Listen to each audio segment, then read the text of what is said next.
I'm going to read it here. This is from a guy or a girl named Redbird on YouTube. This was actually this morning, the comment. So I might actually end up clipping this one for the channel, but I'm going to read it here and we're going to talk about it. So the comment here is, this is why Bitcoin will win. This is why Bitcoin will win people over in the long run.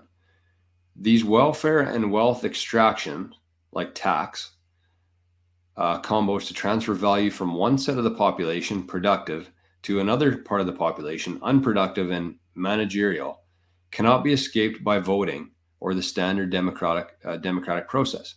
Too many people got accustomed to it or depend on it, and these people will vote harder than the rest who get alienated or abused by it. Not to mention, when you get these fake leaders elected to continue the system of free gives, Bitcoin is the forced reset these systems need, and that will truly have an impact over the long run.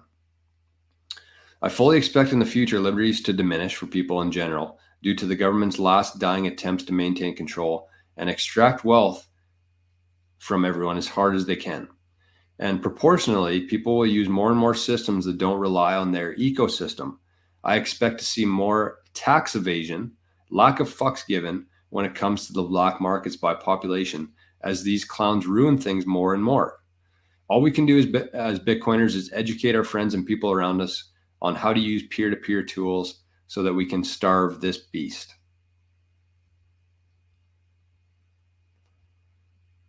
I fully agree with that. And that's kind of the part of Bitcoin, right? So we talked about the comment earlier about how this is all, what do they call it? We are the fools for believing in this. This is the trap door into slavery, Bitcoin. They actually said crypto and NFTs is, but I think it's the exact opposite. I think that Bitcoin, whether people are buying it or not at this point, I think the fact that most people are waking up to the corruption, the rigged system, the Nancy Pelosi's, the Jeffrey Epstein's, as people wake up to all these hard truths, that's when they just start saying, you know what? Fuck it. I'm not paying my tax anymore, because why would I? Why would I pay my taxes to these people when they clearly do not have my best interest in mind? And so as they keep doing dumber and dumber things, as Redbird said here, people are just going to stop giving a fuck about it. They're going to stop paying their tax. They're going to stop listening to the news. We're in that transition phase right now where there's still a decent part of the population who watches CBC News, who watches CNN News, but it's going to fade away. And as younger people and as this next generation starts to kind of make the decisions, that whole system is just going to slowly fade away. We're going to starve the beast, and Bitcoin is like the main tool with that. And so they said, all we can do as Bitcoiners is educate our friends and people around us on how to use peer-to-peer. I mean, that's the kind of the part that I disagree with. I think that if we focus our time and energy on educating our friends and people around us, we're not spending enough time on our own network. Those people they're going to come to us when they need us. I believe that.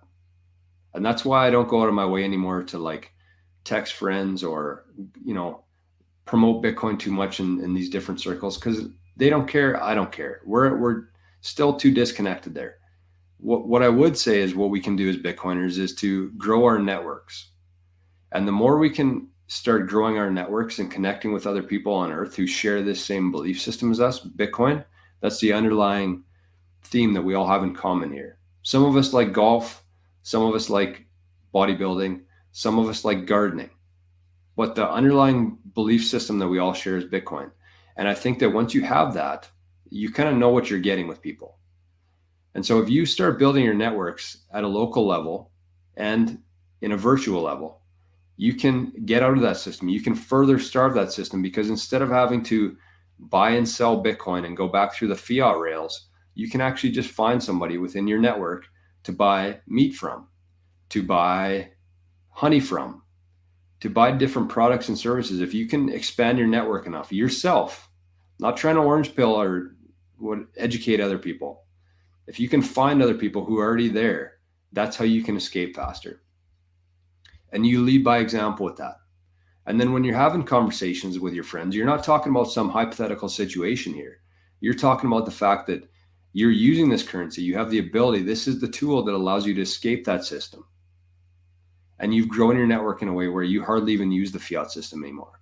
So it's not a hypothetical. It's a real life use case and a real life scenario that you can talk about and share that story instead of trying to tell people why, 21 million matters or the decentralized aspect of Bitcoin or running a node, all that stuff.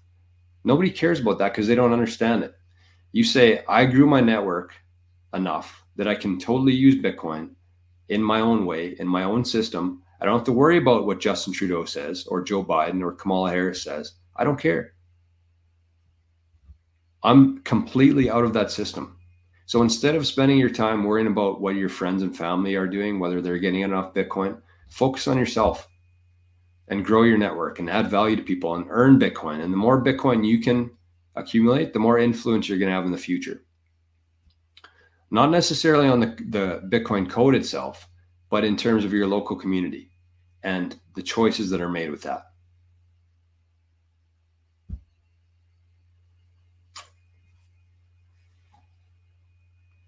I think we'll end with that.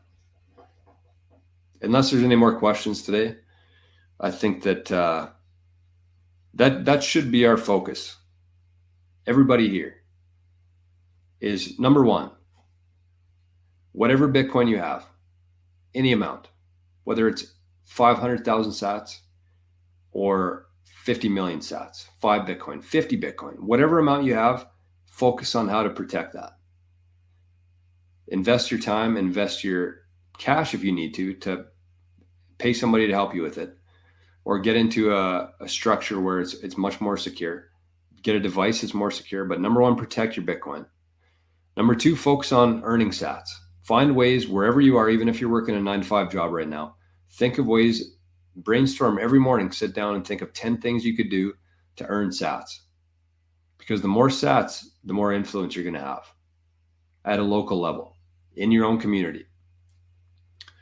So find ways to earn sats. That's the key, is getting a sats flow.